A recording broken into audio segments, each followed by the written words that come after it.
کے پاس کوئی ایسی علامت نہ ہوتی جس نے انہیں صدن شبابن اہل جنت تک پہنچانے کا ذریعہ بنا اظہارن عقیدت اور علمی مقام حضرت مسلم بن عقل کے بارے میں تاریخی اور روایات کتب میں ان کے کردار کی جانب خصوصی توجہ دی گئی ہے۔ شیعہ اور سنی دونوں طبقات نے ان کی شجاعت و دیانت کو سراہا ہے۔ روایتی کتب تاریخ نے ان کا ذکر کرتے ہوئے اس بات کو بھی واضح کیا ہے کہ امام نے انہیں نہایت حکمت و فراست کے ساتھ کوفہ روانہ کیا تھا۔ اس دور میں کوفہ کی بغاوت اور عوامی بیداری کے لیے یہی صحیح شخص تھا جسے امام منتخب کر سکتے تھے۔ علماء و محدثین نے ان کے حالات کو ضبط سے جمع کیا ہے اور ان کے قول و فعل کا احاطہ کرنے والی کتب کے علامہ امیانی نے اپنی کتاب الغدیر میں تفصیل کے ساتھ بیان کیا ہے کہ مسلمانوں کے پہلے صدی میں کوفہ کا سیاسی نقشہ کیسا تھا اور کس طرح امام نے اس جنگ کو طاعتن کربلا کے تناظر میں پیش فرمایا۔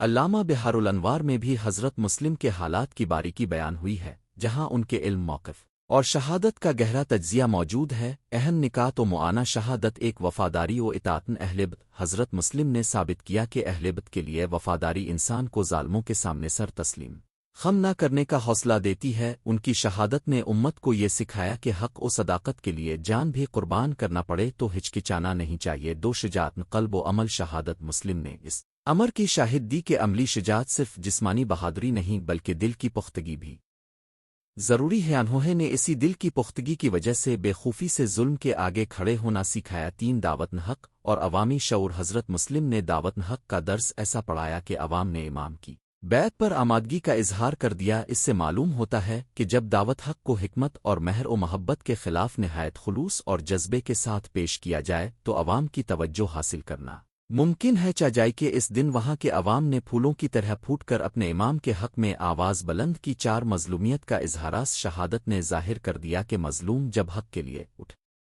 کھڑا ہو تو شہید ہو کر بھی زندہ رہتا ہے۔ کوفہ کے عوام میں اگر حتیٰ المقدور ایک اجنبی پریشانی کی لہر تھی تو انہیں معلوم ہوا کہ امام کے خاندانی ساتھی ایک ایسی قربانی دینے پر آمادہ ہے جس سے ظلم کا قلعہ ٹل جائے گا۔ 5 الف سوراتن عقلانی اور دینی۔ 8 ذو الحجہ کی شہادت نے اہل فکر و فلسفہ، اہل تقوی و روحانیت، علماء و عاملین کو یہ سبق دیا کہ اصل حاضر اور آنے والے کل کے انسانوں کے لیے سب سے بڑا امتحان حق اور باطل کے درمیان فیصلہ کرنے کا ہے۔ اس لیے شہادت مسلم کو ایک چرخان فکر سمجھا جاتا ہے جس نے اہل فکر کے ذہنوں کو ایک نئی سمت دی۔ 6 قیامت کے مناظرے کا آئینہ۔ یہ شہادت مظلوم شہید کی تصویر کشی کرتی ہے۔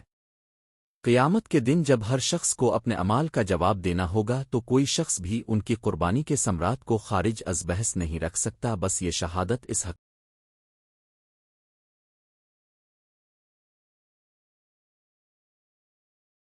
حقیقت کی تجسیم ہے کہ جب حق سچ کی راہ پر چلنے والا ظلم کے شکنجے میں آ جائے تو خدا تعالیٰ اس کی مقانیت کو اپنی رحمت کے سائے میں رکھتا ہے۔ تعلم و تربیتی پہلو۔ آج کے دور میں جہاں فتنوں اور ثقافتی بحرانوں نے نوجوانوں کا جی جان سے امتحان لینا شروع کر دیا ہے، وہاں شہادت مسلم کے معنی و مفاہیم پر غور کرنا بے حد ضروری ہے۔ 8 ذوالحجہ ہمیں نصیحت کرتا ہے کہ اپنے عقائد پر کسی بھی صورت میں سمجھوتا نہ کیا جائے۔ ہمیں اپنی نوجوان نسل کو یہ سکھانا ہے کہ حق و باطل کے درمیان امتیاز صرف ایمان کے ذریعے ممکن ہے۔ شید کی زندگی میں ہم ترغیب اس وقت دیتے ہیں جب کوئی مشکل پیش آئے تو ہم ہمت نہ ہاریں بلکہ شہادت مسلم کی مثال پیش کرتے ہیں۔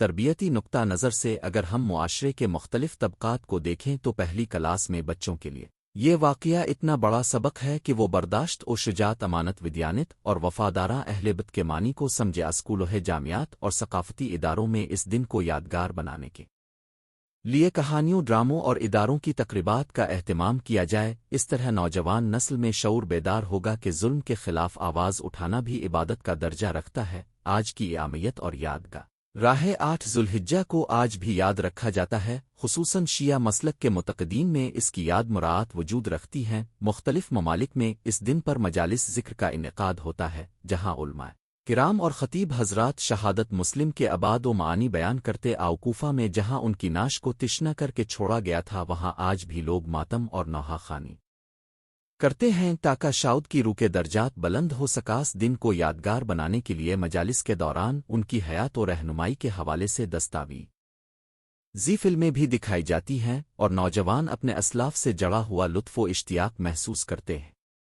اس کے علاوہ فلاحی اور تعلیمی ادارے اس دن کے عنوان سے لیکچرز اور مباحثے منعقد کرتے ہیں تاکہ حضرت مسلم کی تربیتی پہلوؤں پر روشنی ڈالی جا سکے۔ انفارمیشن ٹیکنالوجی کے دور میں سوشل میڈیا پر بھی اس دن کے موقع پر مسلم بن عقیل 8 ذوالحجہ اور شہادت مسلم بن عقیل جیسے ہیش ٹیگز کے تحت لاکھوں لوگ شہادت کی یاد تازہ کرتے ہیں۔ اس کے ذریعے نئے الفاظ کے ساتھ مضمونات اور تعلیمی مواد فراہم کیا جاتا ہے تاکہ آنے والی نسلیں ایک ایسے بزرگ کی قربانی اور شجاعت کو مسلسل جیتی جا سکتی۔ آؤ خلاصہ اور اسباق زندگی خلاصہ یہ کہ 8 ذوالحجہ شہادت مسلم بن عقیل کا دن صرف ایک تاریخی واقعہ نہیں بلکہ ایک زندہ درس و مثال ہے۔ اس سطور میں ہم نے ان کی زندگی کوفہ کے حالات، یزید کے ظلم و استبداد، ان کی گرفتاری اور شجاعت بھری شہادت کا تذکرہ کیا۔ اس کے علاوہ ہم نے یہ جاننے کی کوشش کی کہ اس شہادت کا سیاسی، سماجی اور تربیتی پہلو کیا تھا اور آج اس دن کو کس طرح یاد رکھا جاتا ہے۔ کسی قوم اور معاشرے کے لیے شہید وہ ہوتا ہے جو اپنے نفس، اپنے خاندان اور اپنی جان تک کو حق کے لیے قربان کرنے کا جذبہ رکھتا ہے۔ حضرت مسلم کی شجاعت نے یہ سبق دیا کہ اگر حق کا مطالبہ خلوص اور صداقت کے ساتھ کیا جائے تو مظلوم ہمیشہ سرفروش ہوتا ہے۔ ظلم و زیادتی کے سامنے ڈٹ جانا ایک نعمت الہی ہے جس کی روح میں ہم نے شہادت میں پائی۔ زندگی کے ہر شعبے میں ہمیں اپنے عہد کو نبھانے کے لیے ایمانداری، شجاعت اور دیانت داری سے کام لینا چاہیے۔ مسلم نے نہ صرف اپنی زبان و بیان میں حق کا پرچار کیا بلکہ اپنی جان تک قربان کر ڈالی تاکہ اسلام کا حقیقی چہرہ دنیا کے سامنے نمودار ہو سکے۔ اس طرح ہمیں بھی ظلم و ناانصافی کے خلاف آواز اٹھانی چاہیے اور ظلم پسند عناصر کے سامنے جھکنے سے انکاری ہونا چاہیے۔ آئندہ نسلوں کو چاہیے کہ وہ اس دن کی یاد کو صرف آنکھوں کے آنسو تک محدود نہ رکھیں بلکہ زندگی کے ہر موڑ پر اس عظیم قربانی کے اثرات کو محسوس کریں، اپنے اندر ایسے اوصاف پیدا کریں کہ جب انہیں کہیں بھی ظلم اور ناانصافی نظر آئے تو وہ کھڑے ہو کر اس کے خلاف بول سکیں، خواہ اس مظلومیت کا دائرہ گھر کا ہو یا پورے معاشرے کا۔ آخری کلمات آخر میں ہم یہ کہنا چاہیں گے کہ شہادت مسلم بن عقیل دنیا و آخرت